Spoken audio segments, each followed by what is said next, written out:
गंदी कहते इत्र बेचने वाले को। संतन के ढिग बैठिबो, ढिग कहते नजदीक, संतन के ढिग बैठिबो जो गंदी की बास, और लेना देना है नहीं आवे बास सुवास।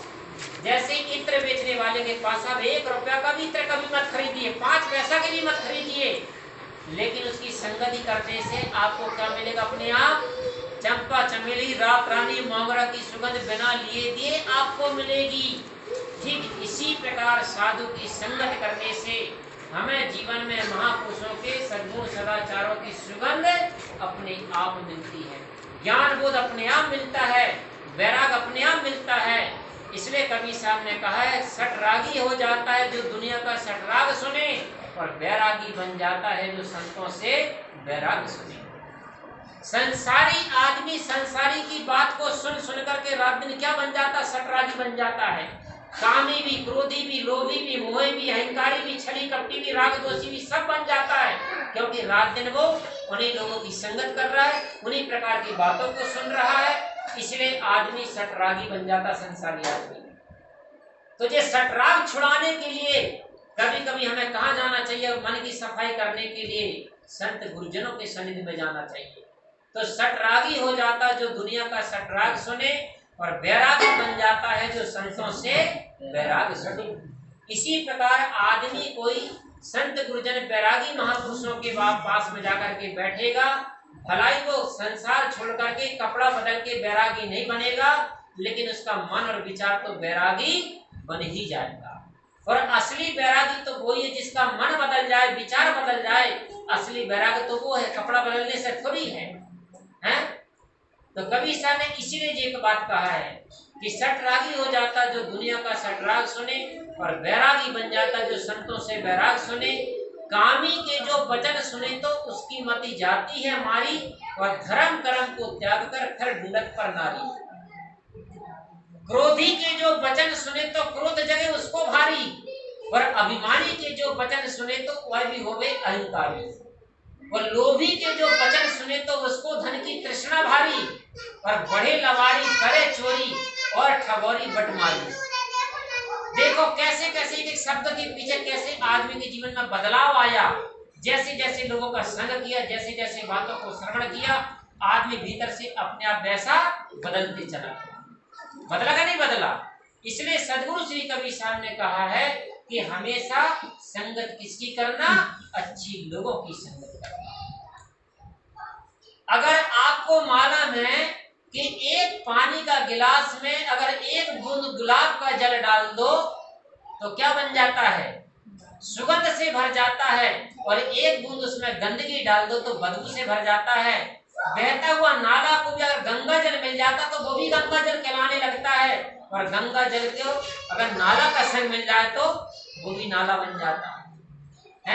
इसी प्रकार आदमी अपने जीवन में जैसा संग करता है वैसी आदमी के जीवन में रंग चढ़ता है। इसलिए सत्संगति बहुत सोच समझ करके जिंदगी में करना, क्योंकि आदमी के जीवन में उत्थान और पतन का मेन कारण है आदमी की संगति।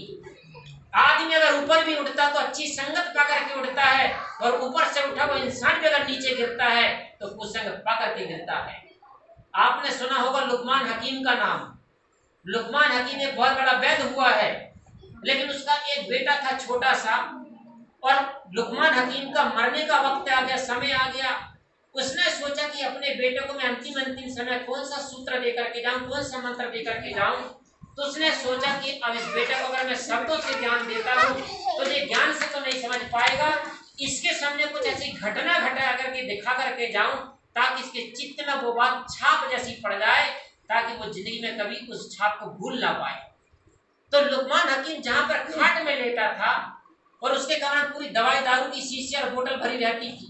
जैसे अभी हमारे दिनेश साहब के यहाँ चले जाओ, उनके कमरे में एक कमरा पूरी बाटल दिखेगी, पूरी दवाई भरी रहेगी कुछ ना कुछ। इसी प्रकार बेचारा वो लुकमान हकीम के कमरे में भी दवाई की बाटल रखी थी।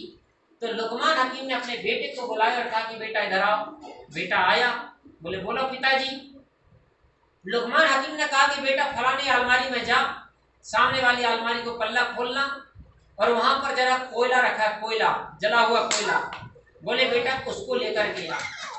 उस बेटा ने अलमारी को खोला, कोयले को लेकर के आया, और कोयले को लेकर के पिता के हाथ में दिया। पिता ने फिर वापस जिस हाथ से कोयले लाया था उसी हाथ में फिर रख दिया और कहा कि बेटा इसको वापस उसी जगह पे रख के आ जा। और फिर कहा कि बेटा देख जरा उसी के साइड में चंदन रखा होगा, चंदन की लकड़ी को उठा के ले जरा। अब चंदन बुलवाया दूसरे हाथ से, तो वही लुकमान हकीम का बेटा दूसरे हाथ से चंदन लेकर के आया। फिर पिता ने दूसरे हाथ में चंदन लिया और जिस हाथ से बेटा ने चंदन लाया था उसी हाथ में वापस चंदन को फिर रख दिया लुकमान हकीम ने और कहा कि बेटा जिस चंदन को जहां से उठा करके लाए थे वहीं वापस रख के जाओ। लुकमान हकीम ने अपने बेटे को पास में बुला करके कहा, बोले बेटा बस जिंदगी में इतना सा ही सूत्र जिंदगी में याद रखना, बाकी और सब जीवन में भूल जाना तो भी चलेगा, लेकिन इतनी सी बात को, मरते पिता की बात को मत भूलना। उस बेटा ने कहा, बोले पिताजी मैं समझा नहीं कुछ भी, इसका मतलब क्या हुआ? लुकमान हकीम ने कहा कि बोले बेटा तेरा हाथ देख। हाथ देखा तो जिस हाथ से उसने कोयला पकड़ा था वो हाथ काला हो चुका था।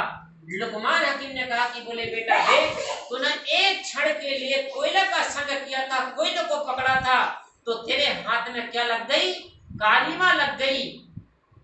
और एक क्षण के लिए तूने दूसरे हाथ से चंदन पकड़ा था, तो दूसरा हाथ एक क्षण से काहे से भर गया? सुगंध से भर गया। बोले बेटा ठीक इसी प्रकार से जिंदगी में अगर अपने जीवन में कलंक रूपी कालिमा लगवाना